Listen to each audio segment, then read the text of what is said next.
Have you ever seen a sign at a sports game? A sign with just a few numbers and letters on it. Maybe you have seen it written somewhere else, like a bumper sticker or a t-shirt. It often says John 3:16. These numbers point to one of the most famous and hopeful sentences ever written.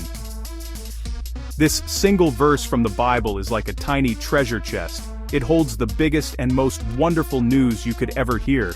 It's a message that has brought comfort and joy to people for thousands of years. It's a message so simple a child can understand it, yet so deep that we can spend our whole lives exploring its beauty. It's a promise whispered from heaven to your heart.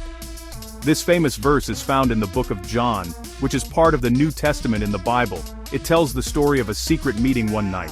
A respected religious leader named Nicodemus came to talk to Jesus. He was full of questions. He had seen Jesus perform miracles and heard him teach, and he knew Jesus was special. Nicodemus was trying to understand who Jesus really was. In the quiet darkness of that night, Jesus gave him an answer that would light up the world forever. He shared the heart of God's plan in just a few powerful words. These words weren't just for Nicodemus. They were for you and for me. So, what does it say? The verse reads, "For God so loved the world that he gave his one and only Son, that whoever believes in him shall not perish, but have eternal life." Let's think about that for a moment. It's like a love letter written to every single person on earth. It doesn't matter who you are, where you live, or what you have done. This message is for you. It's a promise that starts with love, is proven by a great gift, and ends with a future full of hope. It's the entire story of hope, packed into one perfect sentence, ready to be unpacked in our hearts. This verse is special because it summarizes the core message of the Christian faith. If you wanted to explain the good news of the Bible in one breath, you could simply say John 3:16. It's a perfect summary of God's incredible love and his amazing plan for salvation. It's the foundation upon which all other promises stand. It's the North Star for a lost soul guiding us home. Because of its clarity and power, it has become a beacon of hope for Christians everywhere, a constant reminder of why their faith is so precious and life-changing. It's the starting point of a wonderful journey with God. Let's break down the first part of the verse. For God so loved the world. Think about the biggest love you can imagine. Maybe it's the love a parent has for their child, or the love between best friends. Now try to imagine a love that is even bigger than that. A love that has no limits, no end, and no conditions. That is the kind of love God has. The word "so" in this verse is full of meaning. It doesn't just mean God loved the world a little bit. It means he loved it with an immense, powerful, and passionate love. It's a love so great that it led him to do something incredible. And who does God love? The verse says, he loves the world. This is such a beautiful and important detail. It doesn't say God only loved a certain group of people, or only the people who were good. It says he loved the world. That means everyone. It includes people of every country, every color, and every language. It includes people who feel lost, people who have made mistakes, and people who think they are not worthy of love. God looks at our messy, broken, and beautiful world, and he loves it completely. You are part of that world, which means this incredible, measureless love is for you, personally. This isn't a distant, cold kind of love. It is an active, warm, and personal love. It is the kind of love that doesn't just watch from afar. It's a love that gets involved. It's a love that sees our struggles and our pain, and wants to help. It's a love that knows every detail about you, from the number of hairs on your head, to the secret dreams you hold in your heart. God's love isn't based on what we do or how good we are. He loves us simply because he created us. We are his children. This truth can change everything.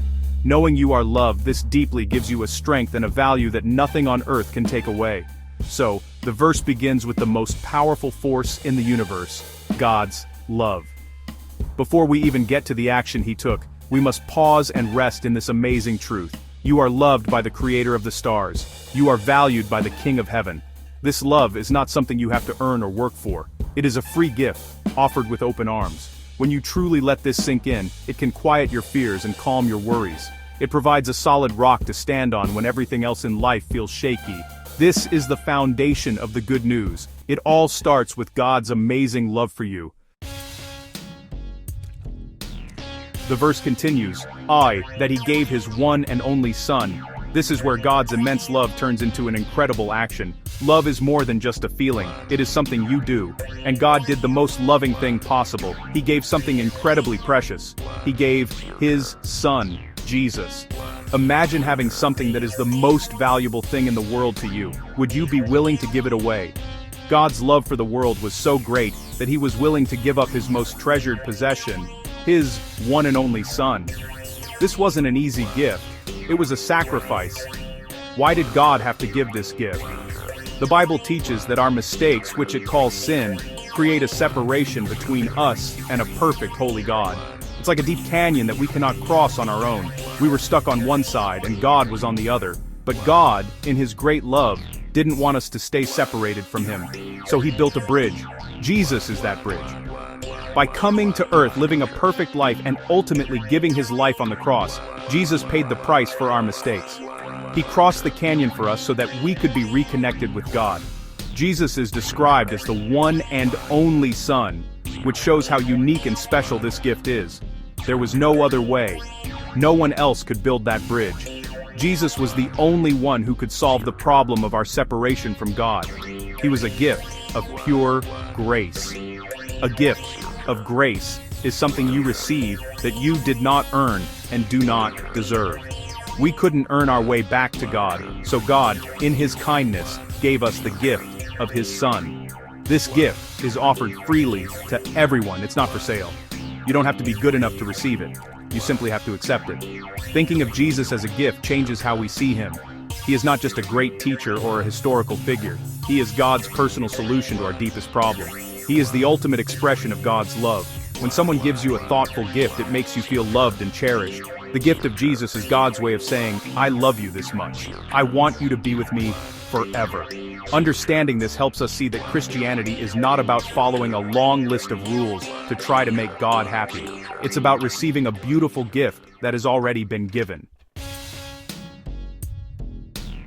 The final part of the verse presents us with a choice and a promise that whoever believes in him shall not perish but have eternal life. This is where the power of the verse truly unlocks a new future for us. It all comes down to one simple, powerful word: believes. What does it mean to believe in Jesus? It's more than just knowing that he existed. To believe in him means to trust in him completely. It's like sitting in a chair. You can look at the chair and believe it will hold you, but you don't truly trust it until you sit down and put your full weight on it. Believing in Jesus means putting your trust in him for your salvation. The promise for those who believe is incredible. First, it says they shall not perish.